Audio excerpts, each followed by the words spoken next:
Looking around, I finally see I think I need a change. The rat race, I wanna flee, my world I'll rearrange. I'm getting back to the roots of how it's meant to be. Growing gardens, picking fruit, racing livestock, living free.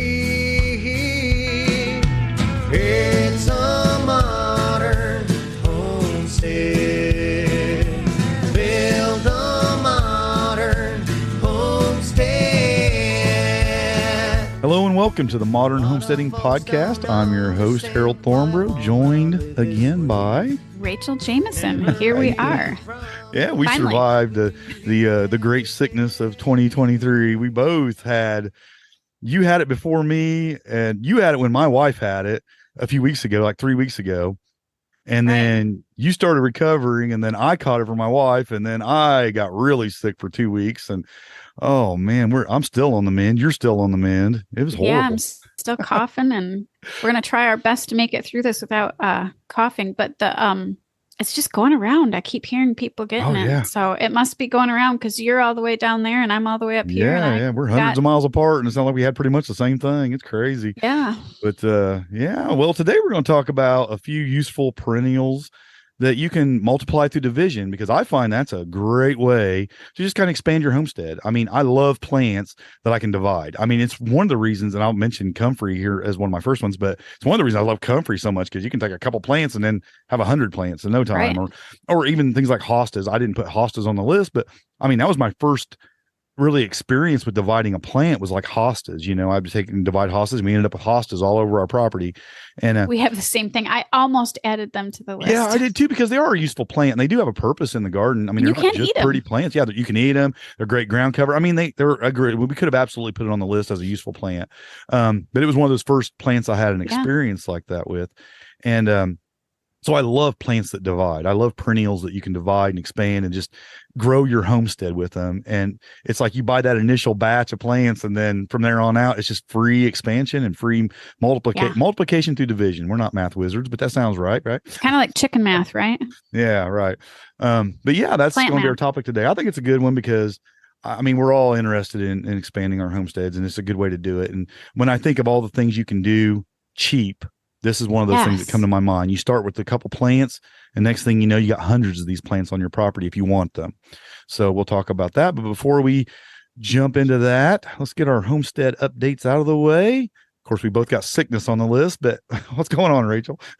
Well, recovering from sickness and trying to catch back up from all the things that I had to set aside while I recovered. But I have been, since I've recovered, been planting seeds and doing lots of watering, and we're finally seeing the garden now.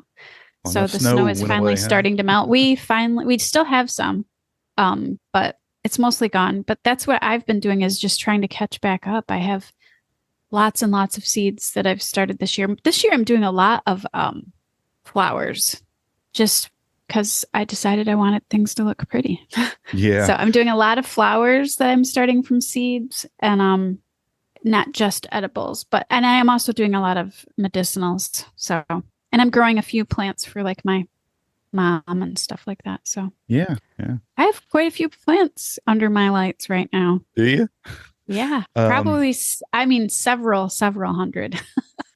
Yeah, I had more than I have now. Talk about that here. Again, I've been sick too, and it's been a really hard one. I mean, I've been down, like I haven't been able to do anything. And that means that I neglected a lot of things, which means I lost some plants because I had actually stuck some out in the greenhouse and just forgot about them. And I don't know if it was the heat of the day or the cold of the night, but something killed a lot of tomato and pepper plants that I had started. So guess what? And here I am starting late now. I got to restart those. So I gotta plant some more. I'm gonna start those today. Matter of fact, I kind of just realized yesterday that they were pretty well done. It looks like I thought maybe they might recover. I watered them and waited a few days, and they just got worse and worse and worse. So they're done. Wow. And but we have several nice days here now. So I've been just since the last 2 days, and then today I'm going to get out and do it too. I've been planting elderberry. I just dug a big long trench all on this whole fence on the south side of my house. I'm sorry, the north side of my house. And I've been going down through there and just dropping them, pulling them out of the aquaponics system and putting them in. And I've got a few of them already in, but I'm going to just, it's going to be a whole row. And I think I'm gonna have about 40 oh wow, elderberry plants I'm putting along that fence line. I'm anxiously looking at the ones that you gave me, hoping they sprout soon. I'm just oh yeah, they haven't started yet. They haven't started budding or anything. Well, we just got warm. Okay. We've That's had true. snow like a couple feet. So yeah, mine they're are still asleep. fully leaved. I mean, even the ones that are outside or already have leaves on. Oh, we don't even crazy. have any leaves. We don't even have, we just have tiny buds on our trees right now. Wow. So, well, and I mentioned a few weeks ago that I purchased some Chinese water chestnuts online, and I hadn't received them yet. And I was like, okay, well, I said that. And then the very next day, they actually got them in the mail, which was wild. Cool. But I threw them in the fridge because it was still a little bit too cool. Even though I was putting them in the greenhouse, I was afraid because they can't freeze. So I waited a while, but I did get those planted last week. I went ahead and muscled up enough strength to get out there and plant those in the aquaponics. I actually made a soil bed down in the water. It's kind of I've got it actually lifted to the top, but it's underwater. It's like right at the level, floating kind of. Yeah, kind of. I mean, it's at surface level, and I got those planted. I do think I'm going to have to change my setup though, because I don't think I have a deep enough soil. I only have about 5 inches of soil, and I've been doing a little bit more homework on that, and it sounds like they really go deeper, and they really will spread those corms, which are your water chestnut, the actual part you eat. It will actually spread those a lot deeper and kind of multiply those deeper. So a lot of people just use like 5-gallon buckets to grow them in, and they'll kind of grow down. I love those things. I hope that works for you. So yeah, I might wait till they kind of sprout there and get going, and then I might just try to transplant them delicately into some 5-gallon buckets. So do you eat the root part of that? Is that what you're eating? The corm. It's the corm, which we're going to actually talk about what that is here in just a little bit. Yeah. That's what part is the what they call the nut kind of, but it's not really a nut, of course. It's just a corm. It's kind of like a tuber, but it's not a tuber. But yeah, those are planted. So I'm excited to see how that goes. I hope that they do well. I mean, I hear so many good things about how prolific they are. Do you eat the green too, or no? I don't think so. No, I think you just eat but they put out a bunch, I guess, from what I've seen on a couple of videos I've watched and a little bit of reading I've done on them. So I'm excited about that. Anyway, I love them. They're yummy. It's experimental, so we'll see how it goes. I may lose the whole thing, and they only sent me like 5 of them, I think. I mean, but I guess it doesn't take a lot, and it just goes crazy. So I think I have to change that around a little bit, but I'm excited about it. And I mean, I just try to get some things going this week with the garden, but the last couple of weeks have been pretty dead. I mean, I didn't even do a podcast last week. I did one 2 weeks ago without you because you were really sick at that point. Yeah. Then I was actually just getting it kind of right then. And I couldn't even muster up the strength to do a podcast last week. It was so bad. Well, I know. You and I said we couldn't even sit and read. We were so sick. Yeah, it was literally just lay back and stare at the ceiling, and couldn't sleep, couldn't do nothing. I mean, it was just coughing so much. So yeah, pretty miserable. But anyway, back on track. I think I feel good. I don't sound perfect yet, but I feel pretty good. So yeah, I'm still battling things a little bit, but what do you got for this week's book recommendation? It's a different book, but I thought it might interest some people. So I bought this a while ago because we're tossing around this idea of building a house on our property.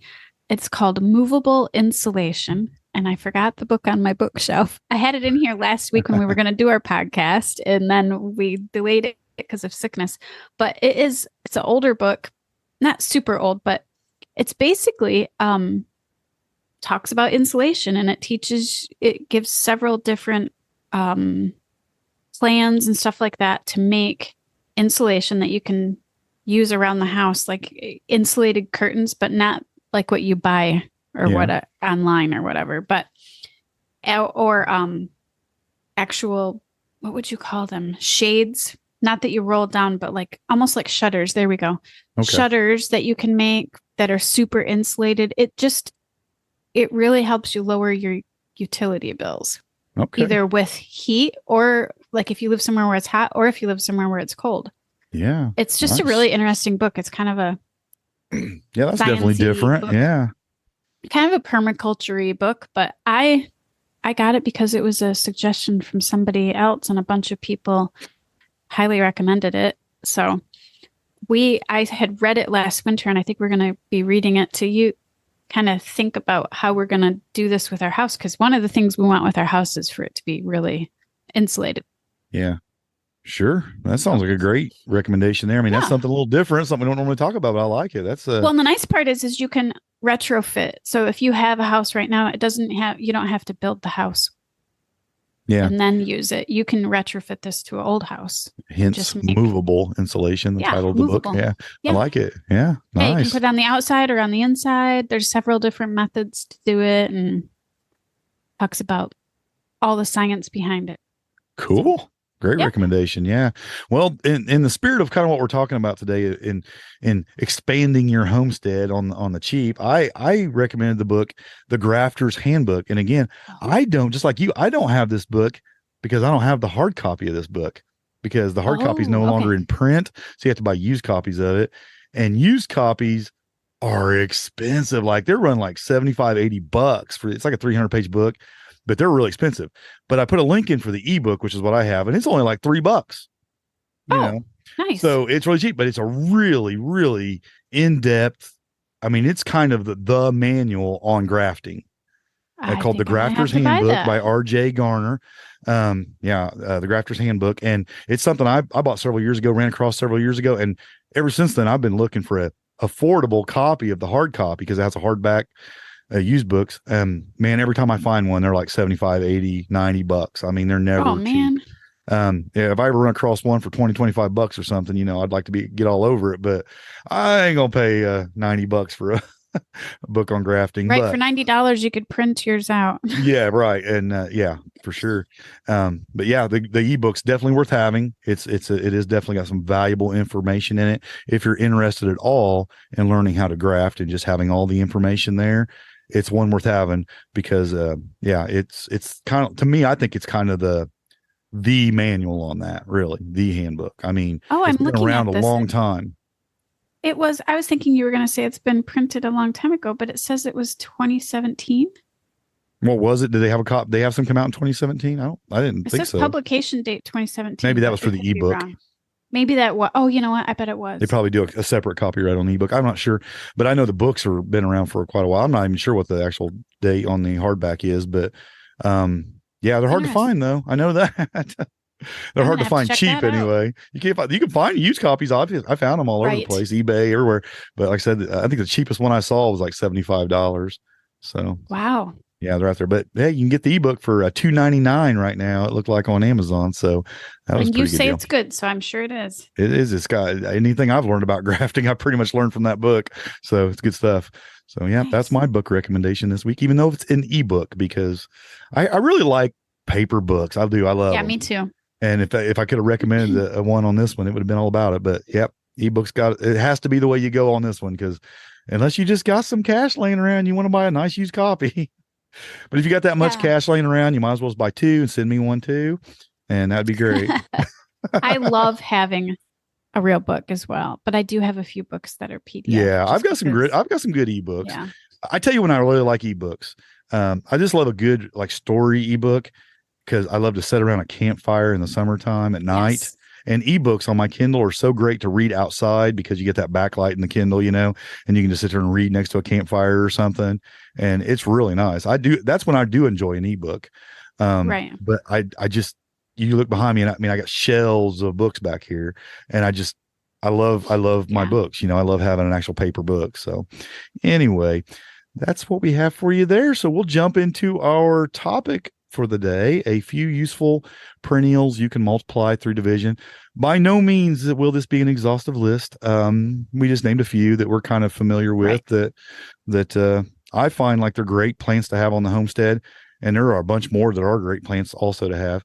But I thought before we actually get into the list of the plants, we talk a little bit about the division and kind of identify some parts.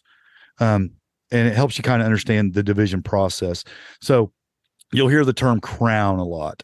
And the crown is the part of the plant, it's below the soil surface, and it's where the shoots kind of grow out of. Like if you have hostas, for example, or comfrey, you'll just see like where the shoots start coming up out of that kind of the root ball right at the surface level. That's your crown. And a lot of times that can just be divided, really tore apart or cut apart. I like to use a hori or whatever sometimes to get a cleaner cut, so you need to think out a bunch of pieces or whatever. But yeah, you can divide that up and you can use, like I said, a garden fork or spade or knife or whatever, or just rip them apart in a lot of plants. Most plants do best if you do that when they're dormant. But I also find that a lot of plants that can be divided like this almost don't care. They're so hardy. Most of these perennials are so hardy that, I mean, I've torn them apart on a 100-degree day in the middle of summer and planted them, and they survive because they're just crazy. I mean, they just survive, Yeah, we've divided our rhubarb that way so many times. It doesn't seem to care. The suggestion is, though, when they're dormant or right when they very first start, kind of putting up shoots or whatever. Another section that we'll talk about on some plants have bulbs. They divide by bulbs, like lilies, like true lilies, not day lilies, but true lilies have bulbs. So, so they can be, they're with bulbs. What you'll have is like these fleshy scales that kind of come off the sides of the bulb, and they'll actually produce more bulbs. But you can actually peel those off and plant just those scales, and it'll grow a whole bulb. But if you don't do anything, they'll kind of separate on their own and create more bulbs. Right. Yeah. So yeah, it's that kind of like a garlic. Kind of like that. Yeah. Bulb kind of grow. Yeah. Yeah. Onions do that. I mean, they'll kind of they'll do that away too. And divide like that also, if you just leave them alone, and they'll divide and spread. And then the next thing is corms. I mentioned that with my water chestnuts. They have corms, and they kind of get confused with bulbs because they're just like these round things, but they don't have scales that peel off. They actually get what's called, I think it's called a cormlet, that will actually grow a little ball on the side of the corm, and it'll actually separate from it. And it's like a whole nother corm that just kind of separates, but it's not like a scale. It doesn't scale like a bulb does. I don't know if I've ever dealt with that. Yeah. There's some flowers that have it. I'm trying to think, what's the one flower that's kind of popular? I can't remember all of a sudden. There's a couple flowers that are pretty common that have corms also, but water chestnut is kind of useful. So it actually made our list, and we'll talk about that when we get down to it, because it is a useful plant. Not that the flowers aren't either. You know what? Even if you just the flowers, I mean, if your flower does nothing else than look pretty and draw in pollinators, it's a beneficial plant to have on your property. Oh yeah. Right? I mean, bees are, it doesn't have to be edible or anything like that. Right. Any pollinator, and then just making your neighbors happy by having your yard look pretty as always. Right. And next thing we'll talk about are tubers. Tubers are another way that you divide. Now, there's a couple different kinds of tubers. There's stem tubers and there's root tubers. Now, stem tubers, surprisingly, that's actually like a normal potato is a stem tuber, like your regular potato. And a root tuber is actually more like a sweet potato. Oh, yeah, that makes sense. Yeah. So it's actually, those are kind of like two different kinds of tubers. If you've seen how they grow, it makes sense. Yeah. Right. Yeah. So yeah, you'll see it's kind of actually, so a root tuber is more like a swollen root. Yes. What you see, which with like a regular potato, you actually see like the eyes coming off of it. That's an actual called a stem tuber, because they'll grow stems off of that tuber. So the eyes kind of go off in pieces like that. So there's a couple different kind of tubers that spread that way. And then you have runners and stolons, however you want to pronounce it. And a lot of the same types of plants will do both. And basically runners are horizontal stems that go across the top. I'm sorry, they're above the ground. The runners are. The stolons go below the soil and pop up. Usually like a lot of your berries will do both. They'll run either across the top or below. Because what you'll see, when a runner goes across the top, it'll actually shoot down roots from it, and like plant roots from the runner down into the ground.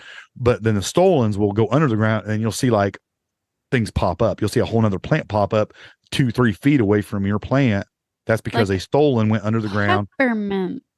Peppermint, or even things like, berries, raspberries, blackberries will do that too. They'll go above and below the ground with the runners and stolons. So they'll do both actually. Some of these things have a couple of things going. Some plants do a couple of Yeah, These. yeah. A lot of them have, and then like the next thing, rhizomes. Rhizomes are stems that also grow under the soil surface, and they can be divided by cutting like the parent plant.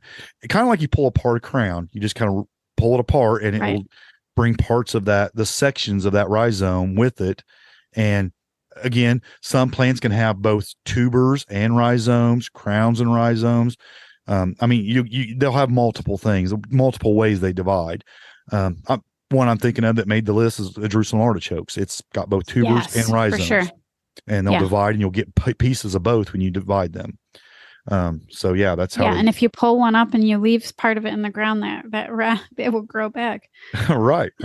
So those are just kind of the basics. I'll have a little bit more detail in the show notes if you want to go read a little bit more about kind of what those are, more definition types. I have a little bit more on that in the show notes, but that's just kind of general overview definition of what those things are, because that's what you're going to be dealing with mostly when you're talking about perennials that divide. And you don't even have to know what they are, because a lot of times they all divide kind of the same way. You dig it up and you pull them apart, and you don't even really know what's what. But I just thought it's nice to kind of know what you're dealing with there when you're Well, pulling sometimes apart. it's helpful to know even with weeds, because certain True. if a weed, Rhizomes, there's a few especially that are rhizomes. If you keep pulling them, all you're doing is making your and problem worse. there's a lot of like grasses and things that have like runners and stolons and things like that. And if you cut them, it's like a whole nother plant grows. Right. So it I is. think You're of, right. what is it? I'll think of it. Morning glory is a horrible weed here that has rhizomes. Yes. And if you pull it, you're just making your you're breaking them off and you're creating more plants. And yeah, it's horrible here. I mean, that's what I was thinking is it's part of the lily family, bindweed. Bindweed, yep. It's the same thing. It's a rhizome. So if you pull it, it just makes more babies. So yes, right. Yeah. And it's really difficult to get rid of. I know morning glory has been my bad weed for the last couple of years here. Bindweed was horrible. I never planted it on this property, and it just ended up here for somebody else, obviously, because they put out so many seeds. Like when that plant dies back, you'll see them seed pods are just thick on those things. It's unreal. Yeah. And once they got established on my property, I can't. It's very hard to get rid of them. I can't get rid of them, really. I've been trying for a couple of years. It is really hard. Yeah. The bindweed problem has been going on here for it's a constant battle. Yeah. That's what it is for morning glories here. Now, let's just jump into a few perennials of these types that you can add to your homestead. My favorite and one I talk about all the time is Russian comfrey. I love Russian comfrey. I've done whole episodes on Bocking 14 and 4 comfrey, which is your Russian varieties, hybrid varieties. The growing zones for these are 3 through 9. I find that people do struggle to grow it on either one of those extremities, like the 3 or the 9. I used to think, man, this stuff is just, you can't not grow it, right? But then I hear people that are in those more extreme climates on either end of that spectrum that actually do have a hard time growing it. It will grow, but they have to like find the perfect location for it. I feel like I could put it anywhere on my property in any situation, and it would thrive. But I guess that's not the case for everyone. It has a crown, a crown, and you just break it. I mean, that's what's great. I dig up the clump and you just pull it apart, or I can take my hori knife and kind of chop it in sections or whatever, or you can even just chop the roots up and separate it by root. But as far as just dividing if you want the crown, it grows the quickest from the crown. And I literally plant it, and in a couple of weeks I got another comfrey plant. It's that quick and that easy to divide it. It's really simple to, I'll get into some of the we can get into some of the benefits of some of these, but if you want to hear about the benefits of comfrey, I'll link to blog posts and podcasts I've done on comfrey, and I talk about like 10 benefits. I mean, just a quick overview. I mean, it's great pollinator plant, it's a great mulch plant, it's a dynamic accumulator, medicinal benefits. It has livestock feed benefits. I mean, it's just goes on and on with comfrey. It's just, I think that's a worthwhile plant. Every garden should have it. You should have a few plants anyway, just for the experience of it. But yeah, and why I say Russian comfrey rather than common comfrey is because it has sterile seeds. I can tell you stories. And it will not spread by seed. You have to pretty much manually separate it to get it to spread, which is what you want, I think. Unless, I say that, but then there are situations where people that do want, if you have a field that you're grazing or something and you want it to spread and be a food, there's a purpose for that, a reason for that. But small homestead, you probably want the Russian varieties. Yeah, you do not want it on an urban homestead. Right. Daylilies. Yeah, I was interested that you put this in here because most people don't think of that as like an edible. They're so pretty. I used to not, and then I started eating them, and then it was really, really good. They're so pretty. I know. However, though, well, we'll get to it. The growing zones on these are 2 through 11. I mean, wide range of growing zones. That's pretty huge. Pretty huge. I was kind of surprised by that, actually. I was like, wow, really? They don't grow that high up? I was like, oh, that's crazy. Maybe it wasn't accurate or whatever, but that's what it said in a couple places I looked. They have now daylilies are different than regular lilies. Yeah. Regular lilies actually have bulbs. Yeah. Daylilies actually have tubers. They're actually stem tubers, kind of like a sweet potato.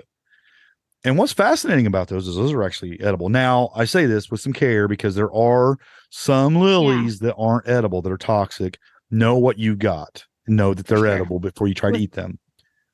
With all plants, but yes. All plants, yeah. Don't put anything in your mouth unless you know. But there are some lilies that aren't edible. So just be aware of that. Do your homework on what you have before you try to eat them. Ones I have edible flowers, and I'd eat the flowers.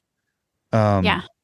I've never ate the tubers. I just ate the flowers. I haven't either. And in doing a little bit of homework for this episode, I started running across all these people saying they're the best tubers they've ever ate. They're like better than potatoes. They're like the best tubers they've ever eaten. Really? And there are all these recipes for these daylily tubers. And I'm like, okay, I'm going to be digging up some plants here real soon, I think. And because those things, that is the thing about daylilies. They are the hardiest. It's the only plant on my property that will outgrow comfrey. Like it will take over comfrey. It's crazy. Yeah, they can be invasive too. We have so many that we keep taking them out. And you have to I'm like, well, I guess we're gonna be trying some tubers too because they will crawl in your walkways. They will. I mean, they are crazy. We have them everywhere. But if that's fine for you, and you got a location where you can kind of put them away from things, and they're not going to take over things, they're great. I mean, they're beautiful for one thing. They attract pollinators, super hardy. And they're edible. I guess the entire plant, if it's an edible type, is edible. Like even the stems, but I hear they're not as good. But the flower, I've eaten the flowers. Well, and they're low maintenance. We do really almost nothing to others other than we thin them out. Yeah, you have to kind of, if you don't want them taking over an area, you got to keep them thinned out. A quick story. I had some, I think I probably mentioned this before, but I had some planted, like my greenhouse is here. And then I have like about a 4-foot wide gravel walkway all the way around my greenhouse, around the whole side of my greenhouse. There are daylilies planted across that walkway 4 feet away from the greenhouse. And when I was digging out the aquaponics tank, pond in my greenhouse to have my aquaponics in there, I'm digging down and I'm digging up daylily tubers that went 4 feet under that walkway and were popping up in the greenhouse. I was amazed. I was like, this is crazy. I mean, it's just, I mean, they are really aggressive, but that's hard to always look at an edible plant as a bad thing, even if it's aggressive, you know? So the birds and the bees though, just love them. Yeah. They love those flowers and they are beautiful. I mean, I've got the tiger lily variety, a daylily. I have those too. Really and pretty. I have the daylilies, which the regular, like the yellow ones. Yeah. That are yellow, and then we have the tiger lilies, and then I bought another one last year. It was red because I was tired of my yard's a lot of orange and yellow, so I bought one last year. I can't remember the name of it, but it's a red variety. Yeah, but like I said, there are some of those varieties that aren't edible. So if you don't know what you have, don't eat them unless you can figure it out for sure. 100%, don't eat them. You want to take the next one? Goldenrod. I'm interested. I was excited to see this on here because I love goldenrod. I actually have been using it throughout my sickness because the flowers can be used in teas. Yeah. For a lot of people confuse goldenrod with ragweed because it looks somewhat similar. Really, you can't, but I think they just look at that flower and it looks like something that would flare up allergies. Right. Yep. And they often bloom at the same time and kind of grow in the same areas. Right. They're kind of common to the same areas. But again, it's a plant that'll grow in zones 2 through 8. I mean, this is a plant with a wide variety of growing area. It has bulbs in a clump and rhizomes. So you just kind of pull it apart from that you'll kind of dig up this root ball and kind of just pull it apart. But the benefits, wow. I mean, obviously, the medicinal. It grows wild here. So, I mean, we have tons of it out of our property. So I don't grow it on purpose here at home, though I have started growing a lot more medicinals in my gardens on purpose. But it really, and it's pretty easy to collect. And again, the bees, the pollinators love it. I think it's pretty. Some people think of it as a weed, but it's yellow and kind of feathery looking when it's in bloom. And I've always knew it was medicinal purposes, but I didn't know it was actually edible. Like people actually eat the flowers of it. Like I can put them in salads or something. I'm like, oh, I never did that. I've never tried that, but I tried that. And they make teas out of it, like the goldenrod teas. That's what I've been doing. But then I was reading about cosmetics, like people make cosmetics out of the flowers, which I thought was interesting too. So what is that, like the yellow coloring? I don't know. I'm not really up on my cosmetics, but yeah, I was reading about it a little bit about the cosmetics that it's used for that. So interesting anyway. So it's a useful plant. It's got some purposes. Like I know some herbs are used like as astringents to like wash your face and stuff. So a lot of these you can use to color things. Yeah.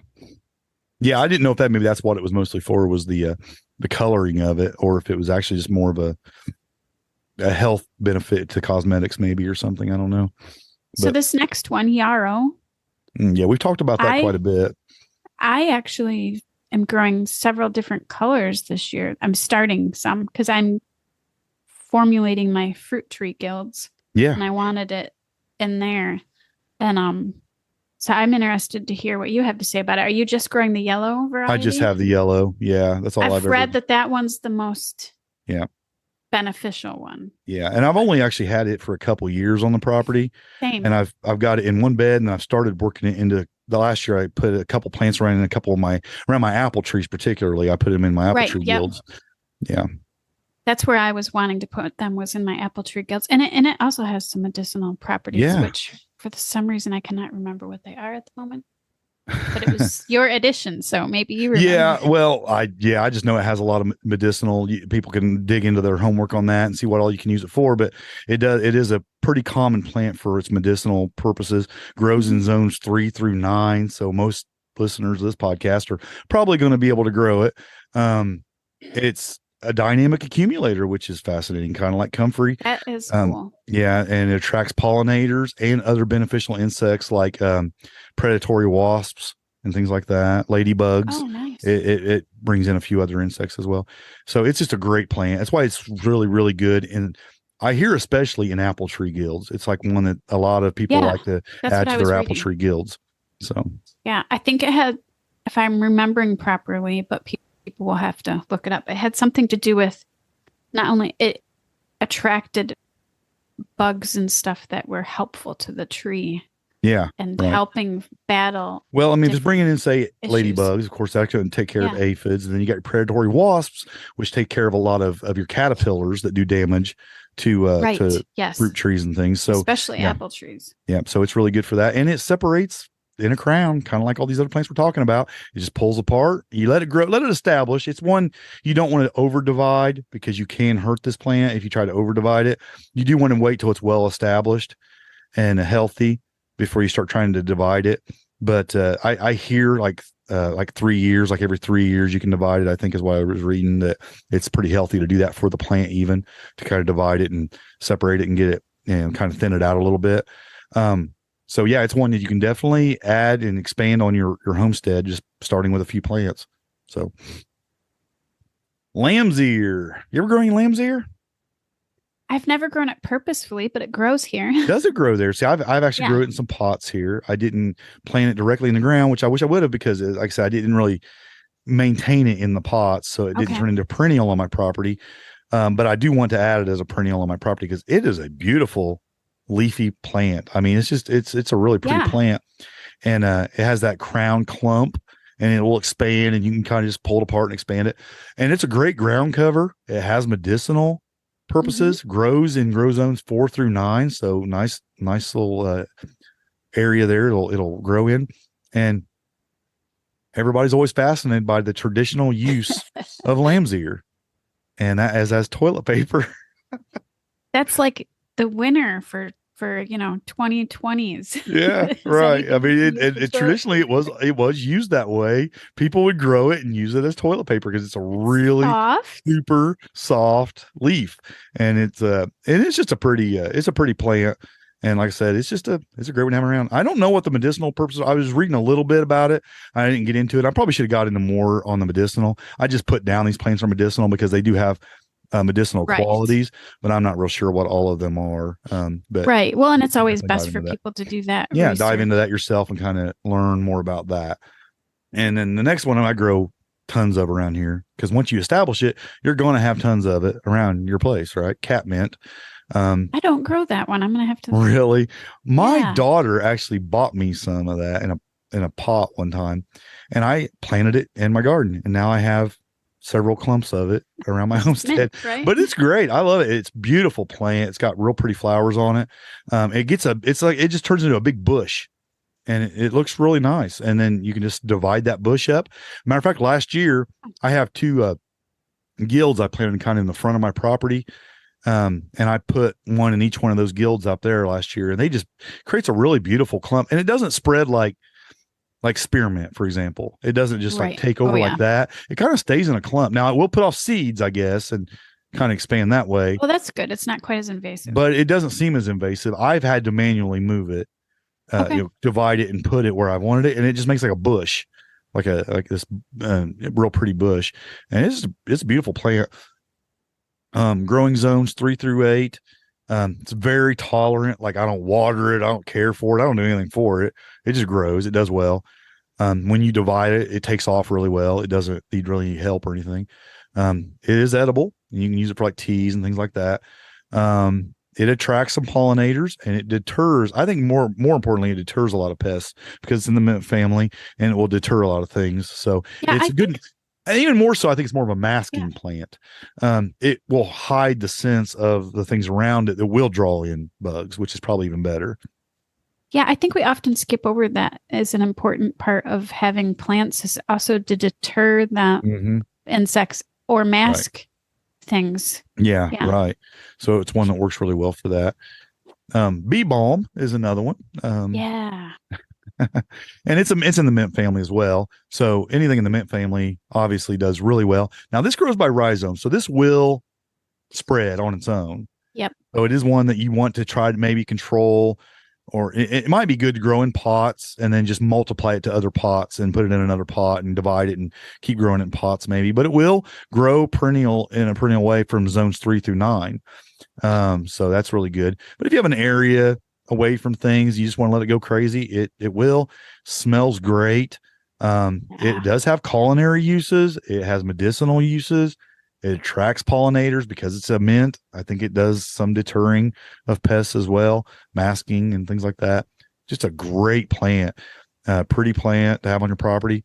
I've been growing that one, man, from the beginning. I think I just bought, I think it was at a farmer's market. Back when I first started, like 10 years ago or something, years ago.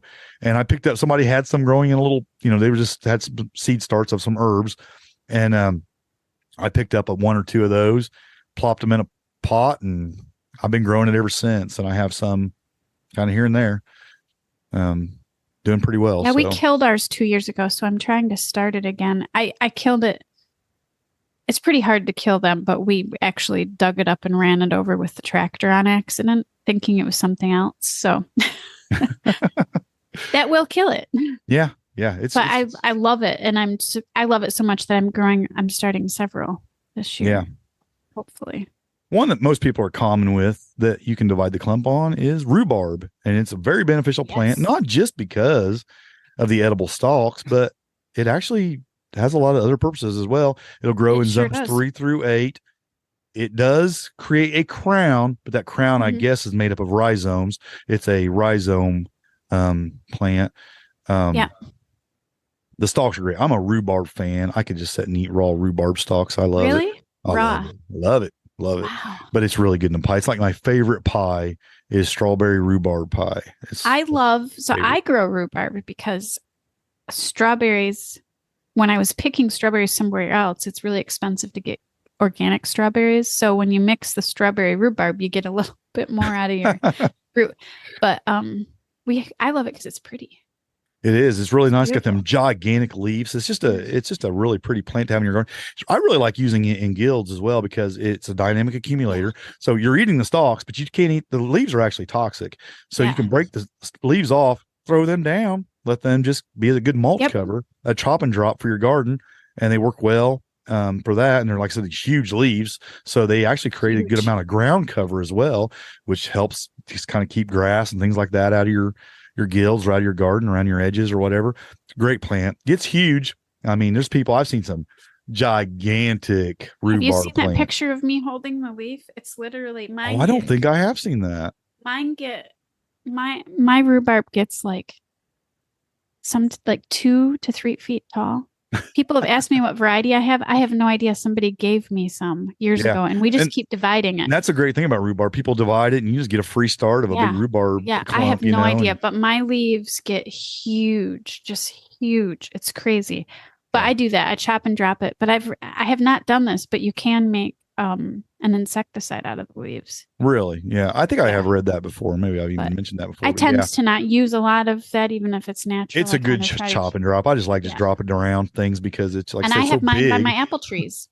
Do you? Okay. Yep, mine are by my apple trees. Well, and we kind of treat them a little bit like hostas now too, where we grow them just because they're pretty. You find it does pretty well in like partial shade as well. Mine is in partial shade. Yeah, underneath. I think so too. It's a good one for partial shade. Yeah. Mine's it's got a hibiscus tree on one side and the apple tree on another side. Or hibiscus. I don't know if it's a tree or a bush, but it gets tall enough to be a tree. But it grows right in there and it does fantastic. Yeah. Yeah. So, I've seen it grown in shady areas a lot. And mine's the greenish red. Some of them are really red stalks. Mine are greenish red. Whatever there's some different the stalks get huge. They're like, oh yeah, once you get it really well established and it gets really healthy after a few years, and it will give you so much. One plant will give you so many stalks. I mean, you can eat on it all summer. I give it away every year because we get so much. But the other thing too is, at least here, we do nothing to it. We literally, it doesn't. And what's good is, especially if you have a dry season or whatever, them leaves are so good at shading the ground that it will help with moisture retention for its own self. I mean, it does for other plants around it as well, but I mean, it really just helps keep the ground moist and, free of weeds around that plant itself. So, I mean, it kind of cares for itself in that way. Yeah, it does. Yeah. I like it. I had to mention asparagus in this list, even though it seems like a kind of a no brainer. I mean, it's just, you plant it, it's a crown, so you can separate it and, and grow it that way. Zones 2 through 11. It's just a long-term edible perennial. I mean, what is it? 25 years it'll grow, something like that. Yeah. Maybe longer. I think maybe even longer. I don't know. Probably if you cared for it. Yeah. Especially if you're dividing it and expanding it, I would say it would go a lot longer. It's just a great plant to have. I mean, who doesn't like, I guess there are people who don't like asparagus, but I love it. Right. And it's that ferny plant, and it looks good. I mean, it gets a little wild looking, so it's kind of nice to have an area for when it. It goes to seed. Yeah. It gets pretty wild looking. But yeah, it's a great one to have. The shoots, when they first start coming up, you have to establish it for a few years and then you can start eating from it. But once it gets established, it's just, have it for, maybe the rest of your life if you care for it and have some nice beds of it. And it's just a great one to have on your property. You're going to be hearing about this one from me because I brought, I think 50 crowns. Did you? Yeah. To plant this year out at our property because we love asparagus. I don't have a big plot of it. I just have a little plot of it, but I actually started it from seed several years ago. Yeah. I have some here in a big pot that I started from seed. Yeah. Last year, I'd like to expand that. I got just a little tiny, skinny asparagus. Yeah, I'd like to have a bigger bed of it.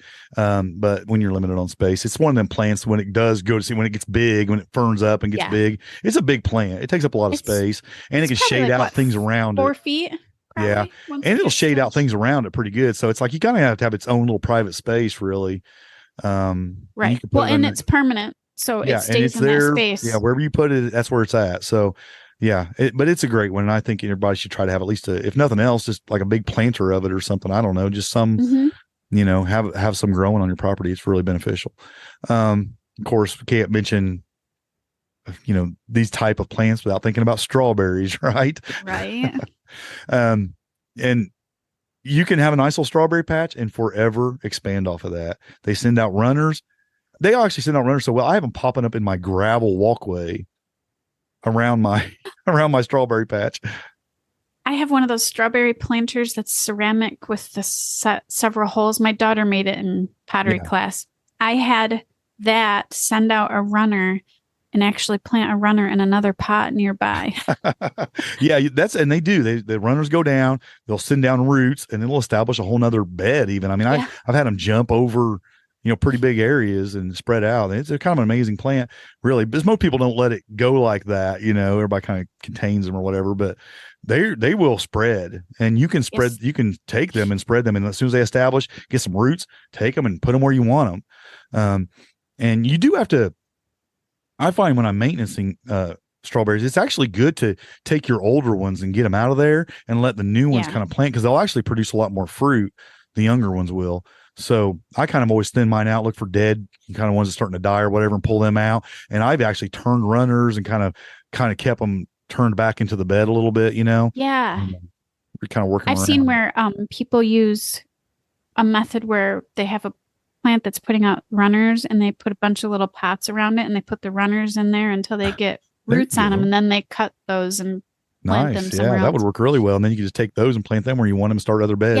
Yeah. But I think these are a great one if you want to add a few plants to a guild, because they're a nice little low ground cover plant, fruiting plant that do well around things and with other things. There's a few things they don't companion plant with well, but most things they do. They're just a great thing to spread around your homestead. And if you start with like a small patch, you can expand that into several small or larger patches from just a few plants over some time. So they companion plant really well with the one we just talked about, which is asparagus. Yeah, they do. Yeah. And then of course I love my berries. I like it's kind of like the candy factory of the homestead, right? You got to have all the berries. At least my grandson sure seeks them out and finds them all and eats them, and he like their candy. I'll just kind of lump these next three together. I'll put raspberry, blackberry, and goji berry. They all kind of operate the same way. They send out runners or stolons, either above or below ground. Now, goji berry is pretty much just runners. Well, no, I think they do go under the ground too, but they actually look like just stems that kind of went under the ground directly. Yeah, they do look like I'm not so sure if those are considered stolons or not. But anyway, they all just send out, and then you get plants popping up and you get roots off all those stems. And I mean, blackberries, raspberries zones 3 through 10, blackberries 4 through 8, goji berry 5 through 9. I mean, a wide range of growing areas here for these plants, and they're just super beneficial to have on your property. They're going to expand. They're going to provide a lot of food for you. They have, of course, culinary benefits and even some medicinal benefits. A lot of people use the leaves to create teas and things that have some medicinal properties. Highly nutritious. Yeah, very nutritious. All these berries are really nutritious for you. Antioxidants, things like that, are really healthy for you. And they're just delicious. Who doesn't like berries, right? So they're three that I think are worth having, and most people would think of those, But what I like most about them is they're just so stinking hardy. They don't take a lot of care. That's my favorite part about them. A lot of these. One of these plants and create over the next 3 or 4 years hundreds of these plants. In 3 or 4 years, and just spread them all over your property. And careful where you plant them, especially with the goji berry. I always mention that. Make sure you have it in a place you want it, because they get big and they will try to take over the world. So, but I tell you what, blackberries, I've had blackberries go pretty crazy too. So, and we have wild blackberries. Those are a different monster. Yeah, I didn't even put these on the list, but I've got some Josta berries that I planted last year, and this year those things are going crazy. They look like they've expanded about tenfold. Interesting. As far as like growing out, and they've sent out some stolons or rhizomes. I don't even know what the deal is with those. I imagine it's probably stolons, and they're popping up all around it, and it's just huge. I'm going to have to do some thinning out on them, because I actually got them in some guilds, and it looks like they could probably take over the area if I didn't kind of control them a little bit. So I wasn't really sure. Again, I've got this bad habit of planting before I do my research. I think all of And then us I do end up that with like a once little in bit of a while. nightmare sometimes. So yeah, evidently these things get pretty big and pretty wild. I mean, I'm going to have to definitely do a little homework on them and see. I was just out there looking for them before we started this podcast. I was like, whoa, those things went a little crazy. So yeah, I'm gonna have to make some changes there, I think. But yeah, that was another one too. And the next one is one I just planted that I've talked about, but I know almost nothing about, and that's Chinese water chestnut. Growing zones 9 through 11. Of course, I'm in, 5B Yeah, you're to not in 6A. that, but you have yours in your. But I have mine in my greenhouse in an aquaponic system. So I'm going to try to make them work there year round if I can.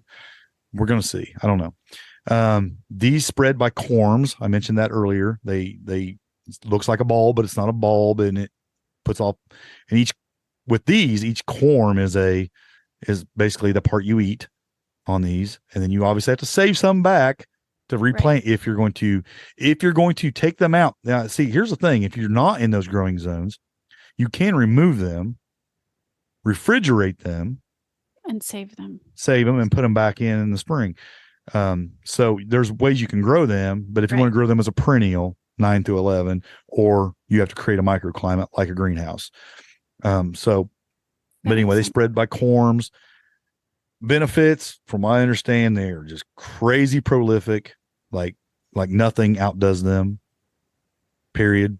Like they go crazy, I hear, and highly nutritious. So it's a really, I guess if you can get them established, they produce a lot of food for you. Well, again, I'm excited to hear what you do with these. Yeah, I'm excited too. And I hope they don't all die because but you know what? It happens. It happens.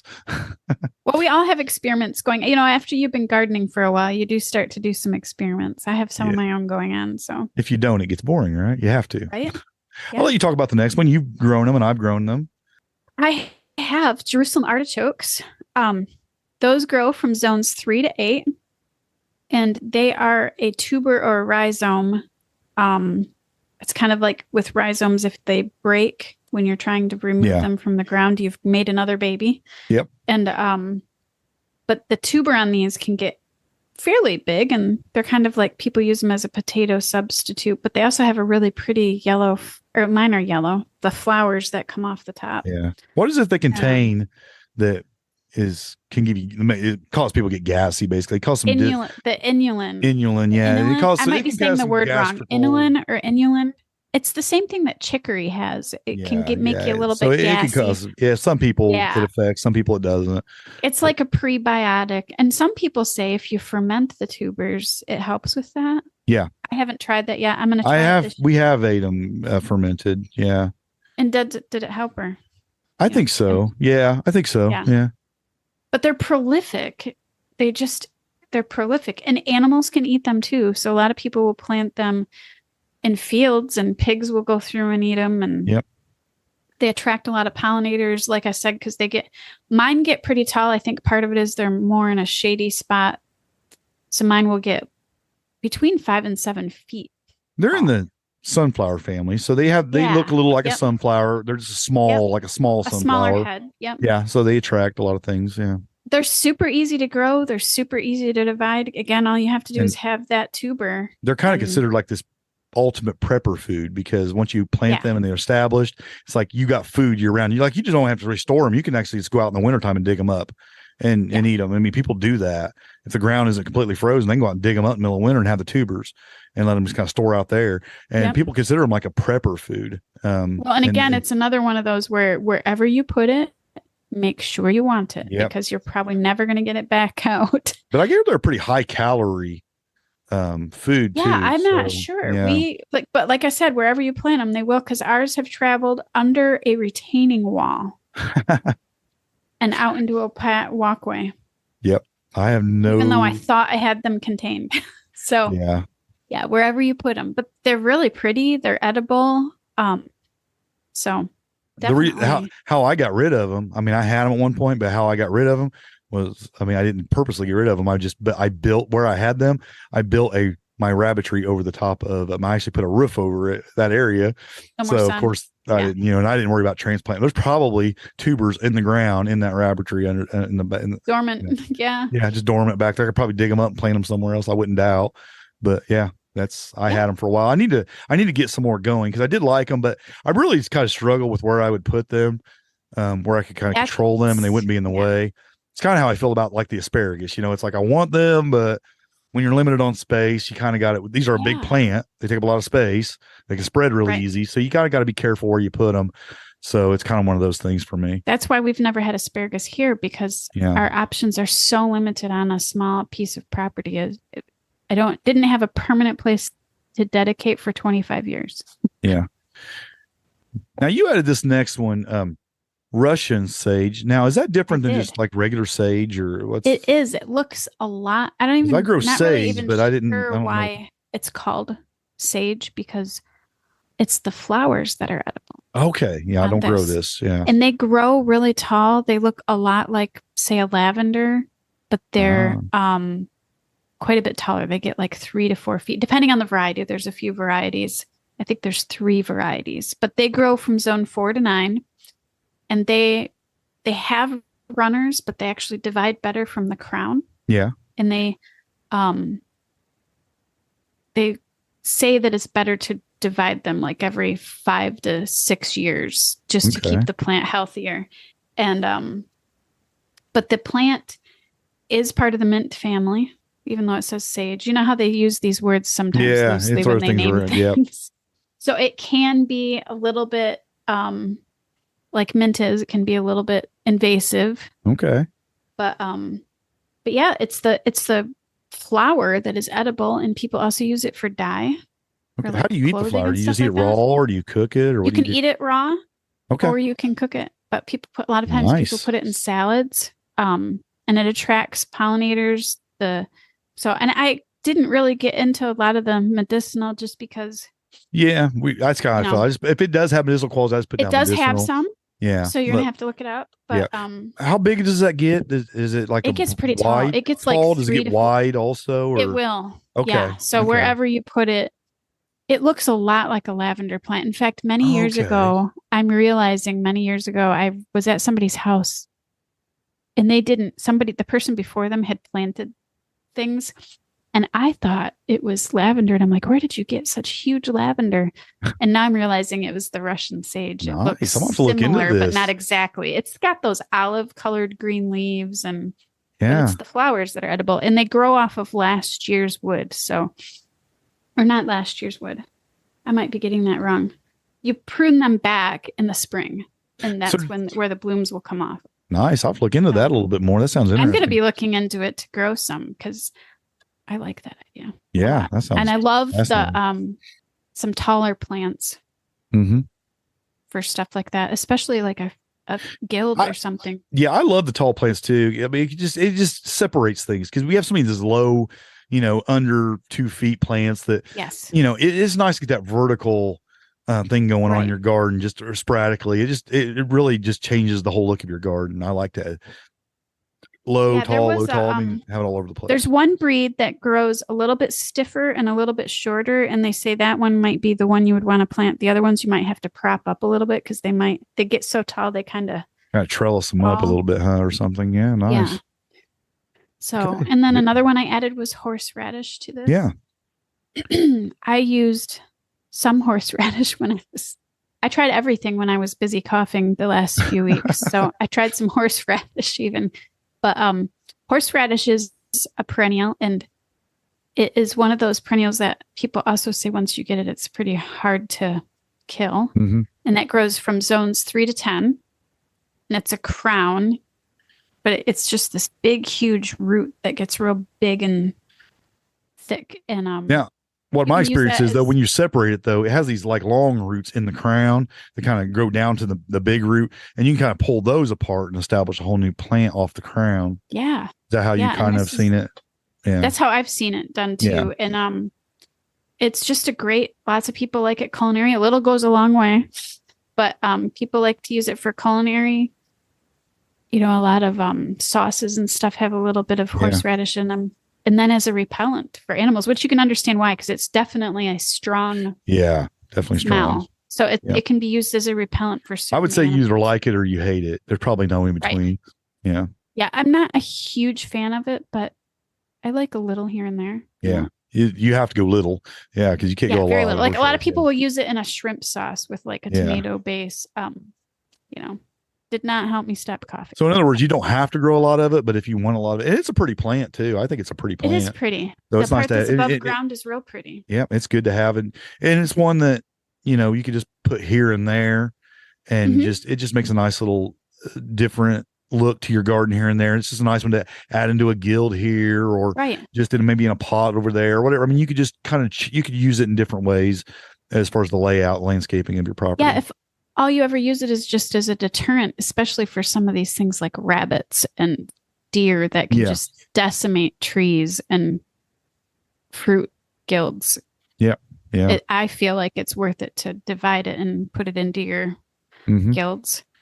And the next one you added on here, I've never grown before. So I have grown it, and then I let the chickens our chickens killed it. Wormwood. And so that was one that I had never heard of before, but when I was watching a Paul Wheaton video, he had included it in his like chicken guilds and his chicken run, but he had it fenced out. Well, our chickens somehow got into the fence where the wormwood was, but wormwood is exactly what it says it is, and they use it a lot for helping chickens with parasites and worms. So if the chickens eat it a little bit, it helps expel that. So it's just a natural remedy that the chickens kind of know they need, and they go after it. But it grows in zones 4 to 9. It's a crown. It's kind of like a bush, which can get bigger depending on where you're at. Where we're at, it didn't get big. But it's just, it deters insects and pests too. So nice. Yeah. It sounds like it'd be a really good one to have if you have some livestock to keep on hand and just have it available. Especially for birds. And it's amazing to me how animals know. Sometimes they have just this innate ability to know that I need salt or I need to eat this wormwood plant today. It's pretty crazy, but they do. Yeah. So. It's kind of like, like certain trees and things that are toxic to animals, but if they're planted in a fence row with a bunch of other trees, it's like they might nibble on it, but they almost hardly ever eat so much that it gets them sick because they know that I can't eat too much of that. I think about like black locust, for example. It's like, it's actually got a level of toxicity for like a lot of animals, and people worry about it, but then some people say you don't have to worry about it because the animals aren't stupid and they'll just eat a little bit of it. They might nibble on it a little bit and eat a little bit of it, but they don't eat enough of it to get them sick. And in most cases, and they go, as long as I think the danger is when it's all you have for them to eat. Yeah. Because if they're starving, they will eat it, and it's like, if they have varieties, they'll eat what they need when they need it and not too much of it to cause them harm. And it's kind of interesting like that. You're right.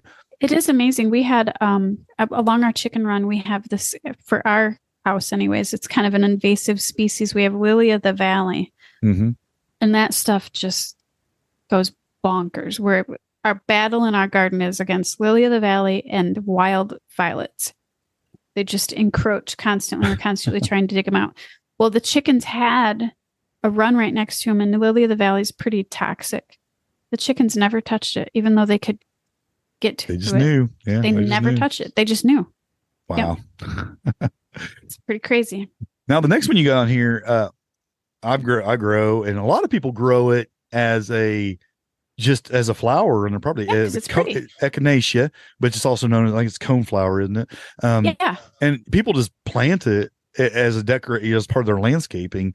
I mean, you'll see those plants all over the place. People buy the seeds and just put them in there. They'll put them around the front of their house or whatever, and don't realize that it has a lot of benefits, actually. Yeah, the echinacea is a medicinal plant. A lot of people, I think people are getting more aware of medicinals, but it's definitely a medicinal plant. But it grows in zones 4 to 9.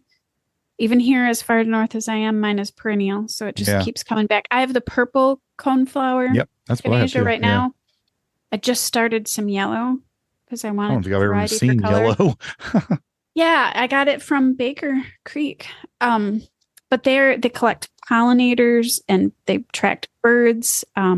but you can just divide that. Again, it's a crown. You can just divide that crown. It's really hardy. I have not had any issues just dividing it.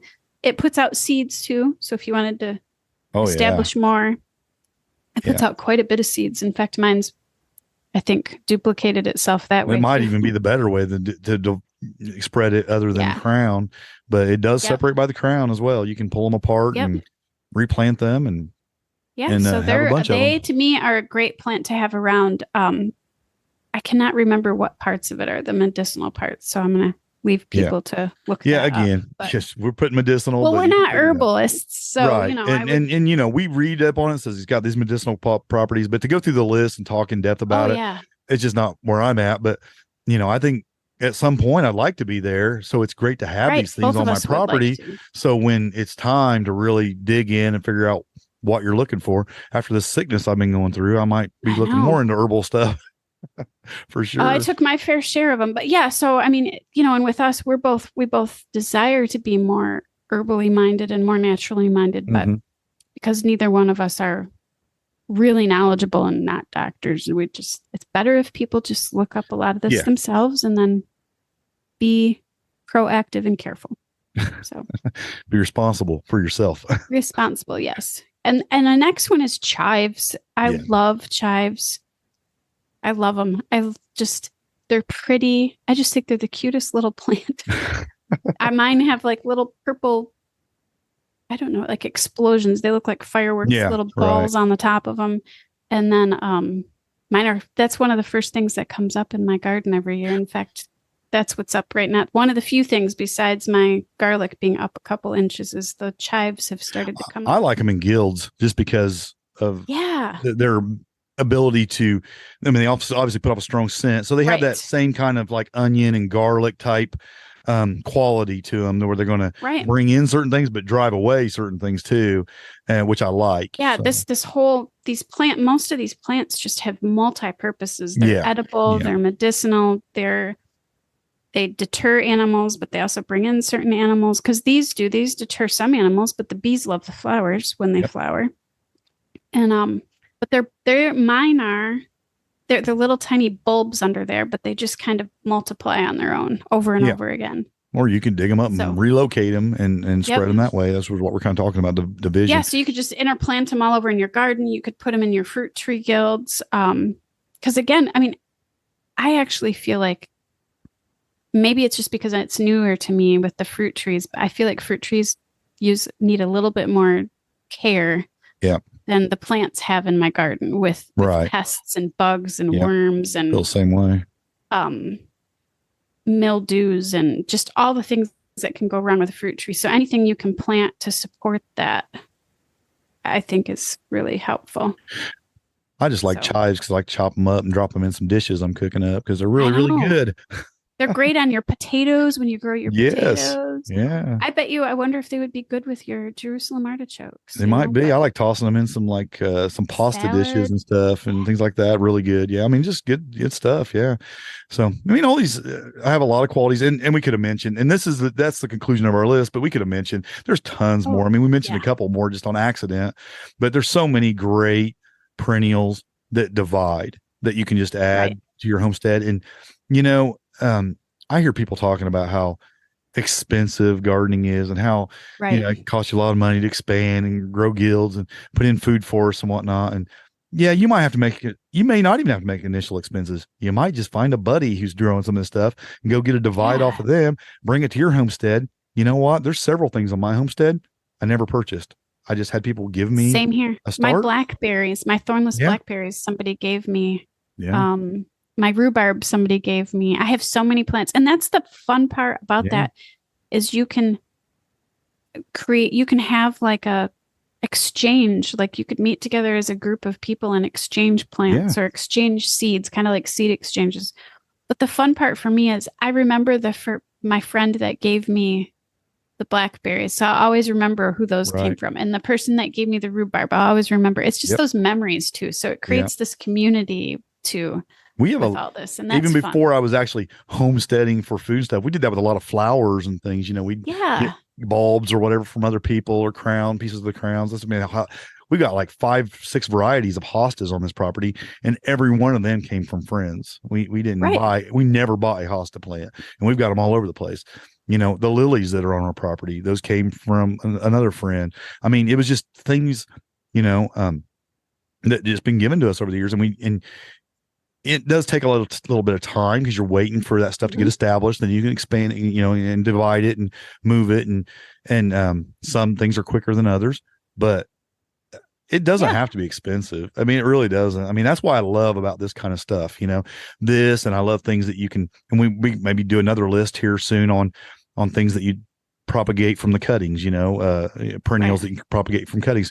Between that and divisions of crowns, and, you know, just things that are putting off the seed for you that you can take and collect and move around. I mean, there's just so many ways to expand your homestead. And put those skills are really great to develop because they save you so much money. And I'm not great at tree type stuff yet, and I would love to get more. I would like to get better at propagating trees. Now I'm trying right now to propagate some mulberry. Yeah. So we'll see how that goes, but it does save a lot of money. And then you know, you can exchange, and it's super fun. Like now I can go outside. Those elderberries that you gave me when they sprout and I plant them, I'll always remember, well, I got those elderberries from Harold. And you know, so well, I think it's a great way, and like I said, it builds friendships. Even, you know, just having somebody you can swap plants with and stuff, and make connections that way, and it's just a lot of fun, and nothing easier. I mean, most of these things we mentioned today, you almost can't mess them up. I mean, it's just you just dig, separate, replant, plant where you want them, and you got more of it. I mean, it's that easy with most of this stuff, and it's just so hardy. I mean, I find these to be some of the hardiest things on my homestead. I mean, I was just looking through the list again, and I'm just like, a lot of these, I'm not even sure I could kill them if I wanted to. Like, some of them are just so established. I know I can't kill the lilies. I mean, I just no way. Oh yeah, the lilies, my rhubarb. Are there. I think we have one rhubarb plant that we started with. We have probably divided that at least 6 times, at least. And if you've ever tried to start, say, rhubarb from a small crown like you buy, it's actually kind of difficult sometimes to get it going. Right. But if you take a big old chunk of crown from another established plant, it takes right off. I mean, it's amazing because it's already just kind of like got its strength, you know, and it just goes. So the best way to get a rhubarb plant going is from somebody else's huge plant. It's really the best way to do it, because really when you buy them when they're young like that, I find them, I've tried a couple places to start a new plant like that. Nope. But I can take a divide off of an old one and pop it right there and it goes just fine. It's crazy. Right. Yeah. So, it is crazy. So yeah, there you have it, folks. I think it's, you know, it's useful information. You can dig in, you can find more plants that maybe fit your homestead better. These are some great ones to have. They have great uses of all kinds. I think that these will do you well to have on your homestead, and you get out there and plant them. And if you're worried about like, how am I going to afford to expand my homestead? We'll start with plants like this, you know, start with plants that propagate from cuttings, start with things like that. And you can grow your homestead every year by leaps and bounds. It's amazing how much, like I bought 2 elderberry plants 3 years ago. Oh my word. You just heard me say I'm planting 40 of them. Right. Well, those all came from those initial couple plants that I bought. That's crazy. I mean, it's just and that quick in just a couple of years. You know, you're just blowing up your place. Right. I mean, I think last year I expanded it to like 10 or 12. And now this year I'm going to have probably 50 plants on my property from 2 just 3 years ago. You starting an elderberry syrup company? No, but I do want to grow a lot of elderberries for syrup, but I mostly want them for the cuttings to help for other people. Right. Get established, because I think it's just it's the easiest plant I know of to take cuttings off of and propagate and spread the love, you know, because they grow so easy and they're such a beneficial plant to have on your property. They are. Yeah, I mean, but this is the kind of stuff we're talking about, and I just think this is information people need, because you need to know those kind of plants. Because I mean, I can go out here and, you know, seed start every year, and I'm looking like I've been sick, you know, and I'm behind, and things are going to be like a little bit late getting going with the seeds and for my annuals and things like that. But this stuff right here I talked about today, I don't have to do anything to it. It's there. Right. It's established. I do nothing. You talk about low maintenance. It don't get no easier than that. It just provides for you every year. And then if you want to expand it, you expand it. And I just love plants like that. So that's all I really have for you today. You have anything else you want to add, Rachel? Nope, I think that's it. And I think we made it through without we didn't coughing a lot. Cough so too much. Good. Yeah. Yeah. Well, folks, I appreciate you. Well, your patience for one thing. We didn't get that episode out last week. And when I didn't hear, I heard there was a couple people reached out to me, and I didn't notice. I don't know if you got anything. I got 2 emails. Notice I was on a podcast. I hope everything's okay, but yeah, I didn't reach. I was so sorry, folks. We it. both have been so under the weather. We've been doing so good about like not missing episodes for so long that I was really disappointed to miss one, but it just happened. So, but there you have it, folks. And until next week, hopefully, fingers crossed. Happy homesteading. God bless. And grow where you're planted. Looking around, I finally see I think I need a change. The rat race, I wanna flee. My world, I'll rearrange. I'm getting back to the roots of how it's meant to be. Growing gardens, picking fruit, racing livestock, living free. It's a modern homestead. Build a modern homestead. A lot of folks don't understand why I wanna live this way. They've never eaten from their land like we do here every day. Snapping beans like Grandma did, sitting on her front porch. Hunting and fishing like a kid once you've done all of your chores. It's a modern homestead. Build a modern homestead. Country or city, there's a way to make this change. You gotta start today.